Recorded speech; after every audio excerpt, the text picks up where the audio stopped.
expandirse demasiado rápido, demasiado difícil que la Unión Europea tomara decisiones. La economía también jugó un papel ahí. Y ustedes pueden ver que con estos cuestionarios nosotros hacemos preguntas muy detalladas. Fueron capaces de identificar lo que estaba pensando el público. No quieren más países, sino por qué, preguntamos. Analizamos el por qué. Y además tomamos las transcripciones de estas discusiones y nosotros transcribimos y vimos todas las discusiones, las codificamos para asegurarnos que no hubiésemos perdido nada en el cuestionario. Así que hay muchas cosas que se pueden hacer con la deliberación, no solamente los cuestionarios, las cifras que tenemos acá, con las transcripciones. Uno puede meterse en la cabeza de las personas y saber qué está pensando de verdad el público sobre las políticas públicas que nos preocupan. Esta es interesante porque separamos acá los miembros antiguos y nuevos de la Unión Europea para ver si tenían distintas ideas, y fue cierto. Los estados nuevos cayó mucho el apoyo para el ingreso de estos países. Y incluso, aunque acababan de ingresar a la Unión Europea, dijeron, no queremos que venga más gente, no necesitamos más países que ingresen a la Unión Europea. Nosotros hicimos muchas preguntas de conocimiento. Son preguntas simples como, ¿quién es el presidente actual de tal país o tal otro país? Presupuestos, el presupuesto para ayuda externa, son preguntas que realmente son muy importantes para tomar decisiones en políticas públicas. Si el público no sabe nada sobre el transporte en Santiago, entonces ustedes no quieren que ellos tomen decisiones o que den su opinión sobre el transporte en Santiago. Usted debe estar seguro que realmente estén informados y hayan recibido información correcta y no informaciones falsas. Y respeto mutuo. Hemos preguntado sobre cómo se sienten en el grupo, se entendieron mejor, se han respetado mejor a cada uno entre sí, y en todos los casos es cierto, realmente se verifica esto. En Irlanda del Norte hemos hecho algunas encuestas deliberativas en regiones muy divididas, como Irlanda del Norte, en que hicimos una encuesta sobre educación para los niños en una ciudad que se llama Omagh, y era una encuesta deliberativa para protestantes y católicos. En esta ciudad los protestantes y católicos jamás andaban juntos en la misma calle, nunca. Siempre se enfrentaban, pero logramos juntarlos en una mesa, hablar de la educación por el futuro de sus hijos. En esta ciudad el problema era que la población estaba disminuyendo y había demasiados colegios, y había colegios para protestantes, solamente para protestantes y solo para católicos, y ya no sabían qué hacer porque habían demasiadas escuelas y hay una disminución de la población, así que tenían que decidir, ¿integramos los colegios, las escuelas? ¿Eliminamos algunas escuelas? Lo más importante de lo que aprendimos es que pensaban los católicos y los protestantes de cada uno.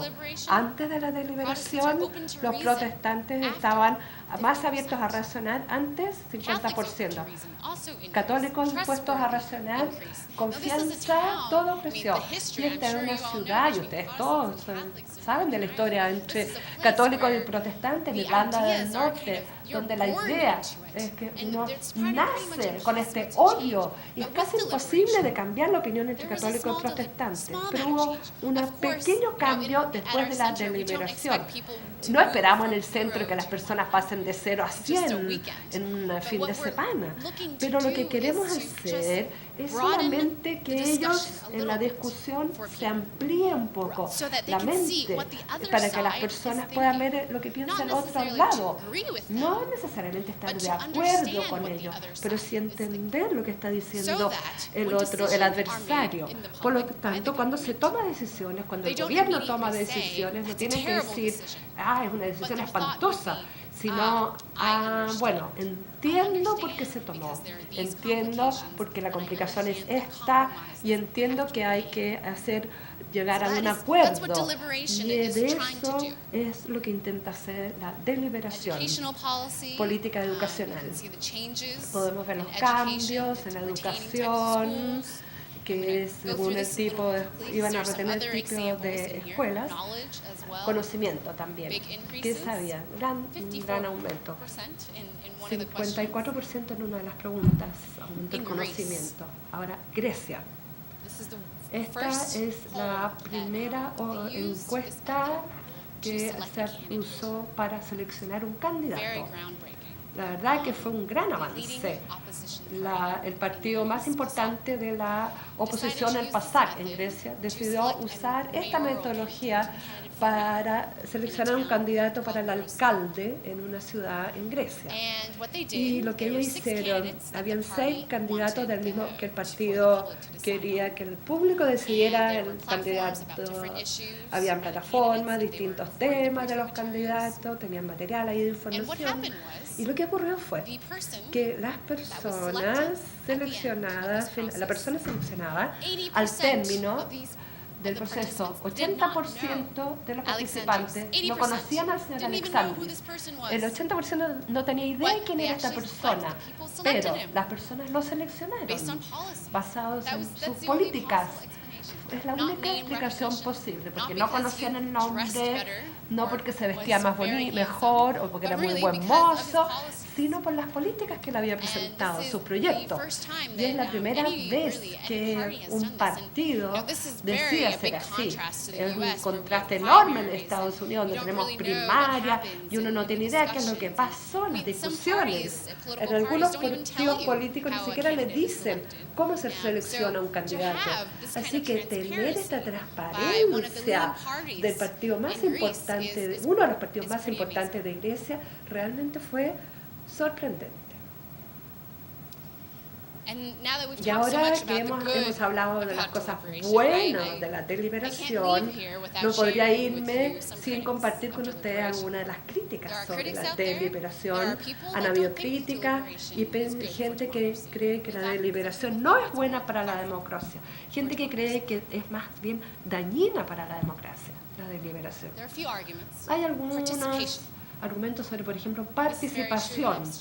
Y esto, muchos estudiantes en esta sala, los veo acá, van a una sala de clase, una persona se toma el micrófono y toda la sesión habla y habla. Otras personas no hablan durante todo el semestre y jamás hablan en clase. ¿Cómo controla? El que se lo habla todo y el que no habla. ¿Qué hacen?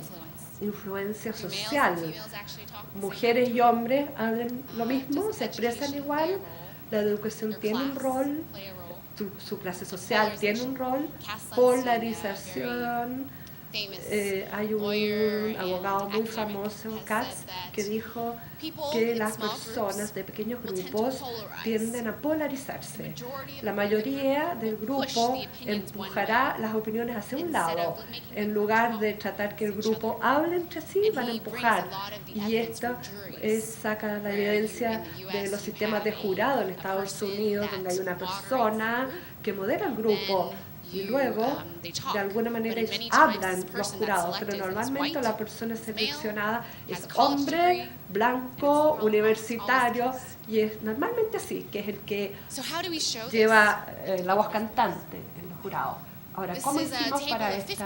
Esta es una tabla de 15 encuestas deliberativas, donde vemos si los grupos orientan hacia los hombres con mejores ingresos, con educación universitaria, es un poco complicado ver todas las cifras acá, pero les voy a mostrar la última fila acá abajo.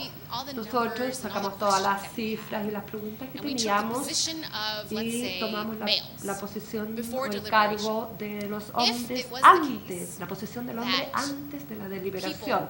Si el caso era que las personas tendían a ser influidas por la opinión del hombre en una conversación dominada por hombres, este número de acá sería muy cercano a 1 y no fue menos 0,5. Y esas otras cifras, si eran demasiado orientados a los que tenían los blancos, mejor educación, mejor ingreso, el número también sería muy cercano a 1. Y no es el caso.